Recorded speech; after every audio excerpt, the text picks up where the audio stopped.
Hello, my name is Will Hull, and this will be Unit 2 from Arizona for Division C, hearing for the We the People National Finals. In a moment, I'll have the judges introduce themselves, followed by the students, and then we will begin the hearing.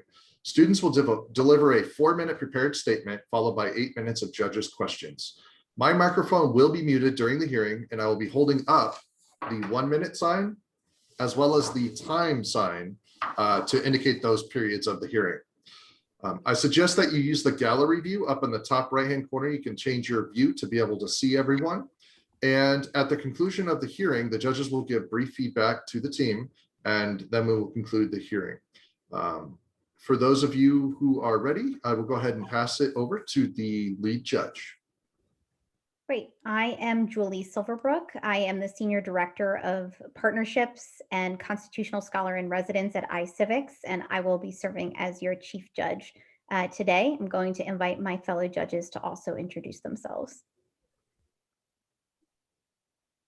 Good morning. My name is Tim Igo. I work at the State Bar of Arizona in Phoenix, Arizona, and I am a lawyer and a writer and a magazine editor. Nick Drummond. I'm an assistant professor of political science at Black Hills State University in South Dakota. Great. And now we would love for you guys to introduce yourselves to us. Hello, my name is Reed Schwan. I'm a National Merit Scholar. Hi, my name is Cole Evans, and I'm the tenor section leader in my school's top choir. And my name is Susan Sharp, and I'm our school student body vice president. And our coaches are Miss Lindblom and Miss Litzenberger. Wonderful. So I am now going to tell you which question you will be answering. I will then read that question to you in full. After I'm done doing that, you can begin your presentation whenever you're ready. You'll be answering question 1. What were the major disagreements among the 55 delegates during the Constitutional Convention in Philadelphia, and how were they resolved? What issues, if any, were not resolved, and what were the consequences? What changes, if any, should be made to the Constitution? You may begin whenever you're ready. The desire to be seen is uniquely human. To be unseen leaves a human incomplete. While not every U.S. citizen could directly inform the design of the Constitution, the delegates at the convention were tasked to represent the unseen. And while the delegates disagreed about representation, slavery, and sovereignty, they worked towards compromise to create the Constitution. Even so, they were unable to accurately see the humanity in a large part of the population, and in doing so, left a legacy of inequality and misrepresentation that is still seen today.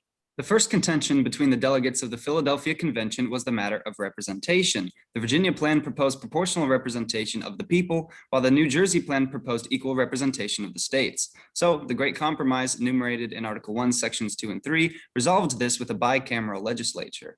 Yet the House was based on population, so the question became, who counted as a person? Article 1, Section 2 condemned enslaved people to count as 3/5 of a person for representation and taxation. Another key disagreement focused on the balance of power between nation and state. The founders' solution was a federal government with separation of powers and checks and balances. While Article 6 granted national supremacy, unenumerated power was reserved to the states. The Commerce Power continued the debate on sovereignty and slavery. The Constitution granted the power to regulate trade to Congress in Article 1, Section 8, Clause 3. However, compromise included no taxes on exports, a tax of no more than $10 per person on enslaved people, and a protection of the slave trade for another 20 years. Once again, the nefarious institution, slavery, forced compromise that stained the soul of America, which is still seen today. Despite many compromises, the issues of representation, equality, and sovereignty persist. In addition, the Constitution left many questions unresolved, among which include, should the national government protect the rights of the people in the states? Can a state secede from the Union? Does the president need approval of the Senate to fire a cabinet member? These questions resulted in the Bill of Rights, the Civil War, and the impeachment of Andrew Johnson. However, the primary unresolved issue we are most concerned with was the persistence of slavery. The constitutional compromises over slavery led to the Civil War, resulting in the Emancipation Proclamation and the 13th Amendment, ending the legality of chattel slavery. But this freedom did not provide equality or protection for newly freed persons. Reconstruction failed. Jim Crow violated. Systemic racism endures. While the issues of equality and representation have been addressed through the passage of the 14th, 15th, 19th, and 26th Amendments, these monumental changes are insufficient. In the words of Frederick Douglass, the true way and the easiest way is to make our government entirely consistent with itself and give to every loyal citizen the elective franchise, a right and power which will be ever present and will form a wall of fire for his protection. Therefore, strict voter ID laws, reduced early voting, voter registration restrictions, and partisan gerrymandering, the barriers that corrupt our voting and skew representation, must be eradicated. These remedies include the John Lewis Voting Rights Advancement Act, with which Congress would establish standards for legitimacy and consistency of elections. This would also empower the courts to check partisan and discriminatory actions, further protecting the unseen. However, passing this law would not fully secure these benefits. Thus, these same measures should be amended to the Constitution to ensure other laws or Supreme Court rulings would not overturn it. By doing so, our country can take one step closer to voter equality and subsequently equal representation for all. In Ralph Ellison's Invisible Man, the narrator, an unnamed Black man, laments, "I am an invisible man. I am a man of substance, of flesh and bone, fiber and liquids, and I might be said to possess a mind. I am invisible simply because people refuse to see me." The US Constitution has yet to see all of its citizens. And while some of those citizens remain invisible, it is the duty of our nation to ensure that each person is truly seen without compromise. Wonderful, thank you. We are now going to begin with asking some questions. I would like to ask the first question, if you don't mind. So given the centrality of questions of systemic racism to your argument, and short of constitutional amendment, obviously, Supreme Court decisions are very important to addressing the concerns that you've raised. There's currently a proposal in Congress to expand the number of Supreme Court justices. And I'm curious if that is a proposal you support. And if you do not support it, please let us know why. So I definitely wouldn't support this expansion of the Supreme Court. And we saw this earlier with the New Deal plan, where essentially they wanted to expand the Supreme Court and load it in one direction such that they could essentially enforce an agenda. And so I believe that the Supreme Court shouldn't be expanded solely for these increased political views, but rather should only be expanded on the basis of need. And seeing as it's currently functioning effectively, I don't think that this would be an effective use of, wouldn't be effective to actually expand it. I definitely agree with Reed and also Federalist 78 with this idea that the judicial branch is supposed to be an independent entity. And although Congress does have the power to expand its members, I believe that this isn't needed. As Reed mentioned, we're doing fine with what we have. And although some people may consider certain court cases controversial over the years, I think we are still in a good place.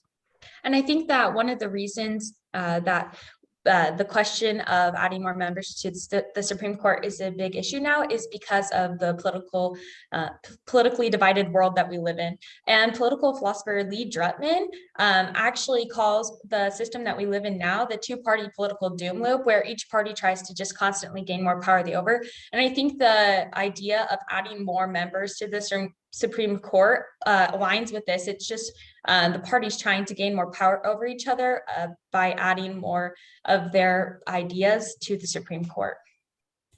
If my fellow judges don't mind, I want to ask a follow-up question, which is that the current composition of the U.S. Supreme Court is probably not particularly sympathetic to some of the voting rights reforms that you mentioned in your opening remarks. So if the Supreme Court is not an available avenue for pursuing some of those or upholding some of those policies, what alternative avenues do you have available to you?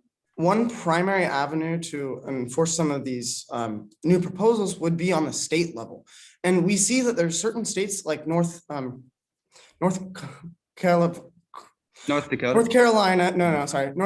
where they have very bad gerrymandering. And this is seen as 10 of the 13 congressional districts were Republican, despite the majority of the votes being Democratic. And this is because despite Shaw v. Reno, they aren't fully having independent parties that create their lines, but rather using it as political gerrymandering and also racial gerrymandering by essentially creating these district lines that only support the current political power in line, which at the time of the 2010 census was the Republicans. And if the issue ever gets that big as to where the Supreme Court rejects legislation emphasizing voting rights, then we always have this system of federalism that the founders geniusly created. Right? We see in Article 5 the amendment process in which 2/3 of Congress and 3/4 of states will come together and ensure that a voting amendment will be produced and will be respected by the entire nation. So let me follow up on that. It's a fascinating line of discussion, and given the evidence that the current Supreme Court has not supported voting rights in a way that would represent the unseen, what do you think of the other branch? And let's look at term limits. Would you support or not support term limits for members of Congress, and why? I definitely would not support term limits for members of Congress, because although you want to help this idea of equal opportunity, right, so that many people can have the opportunity of serving in Congress, we also have to respect the people's opinion. Looking at the Declaration of Independence, we have a government ruled by the consent of the governed, and by restricting the ballot and the members of people that are running that we can choose from and that we align ourselves with, that I think refuses the entire process of our country, trying to protect life, liberty, and property.